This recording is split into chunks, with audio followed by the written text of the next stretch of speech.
Well, I tell you what, one of the most successful artists back in the 80s, you don't hear much from him anymore, but gosh, dog, in the 80s, this guy was so huge. The resume is just stellar. Nothing less than stellar.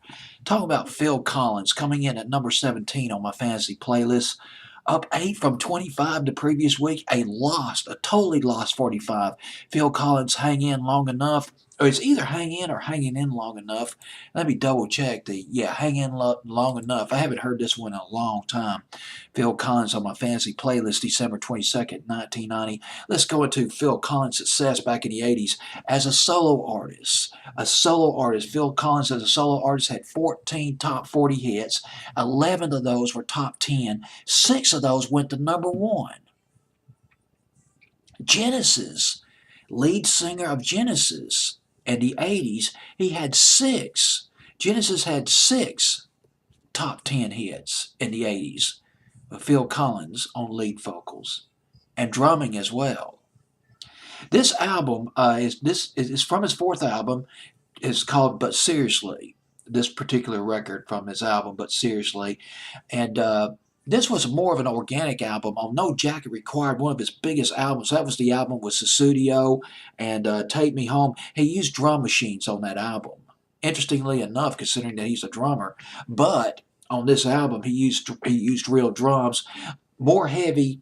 He used more electric piano, keyboards, more heavy on the keyboards, electric piano, less on the synthesizer on this particular record.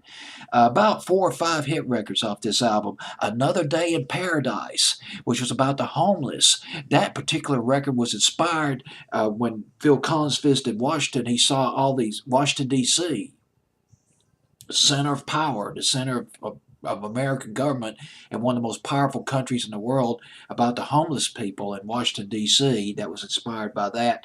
Another Day in Paradise, that was number 1 for a month. Fall of '89. I Wish It Would Rain Down. Oh my goodness. Now this is a bluesy record.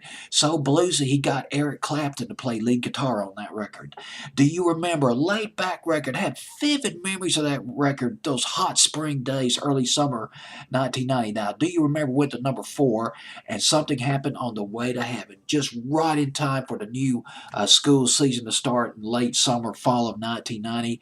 And don't have the chart position. No, it went to number 4. Do you remember went to number 3? And then Something Happened on the Way to Heaven with a sweeping, absolutely sweeping keyboards and electric piano just kicking in, just rocking through the record. That was probably, I thought that was one of his best records.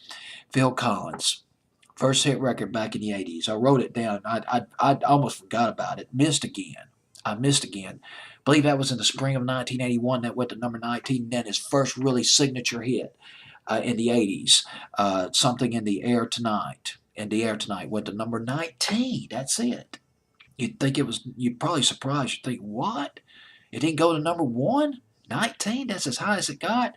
Yep, sure did. Number 19 back in the summer of 1981.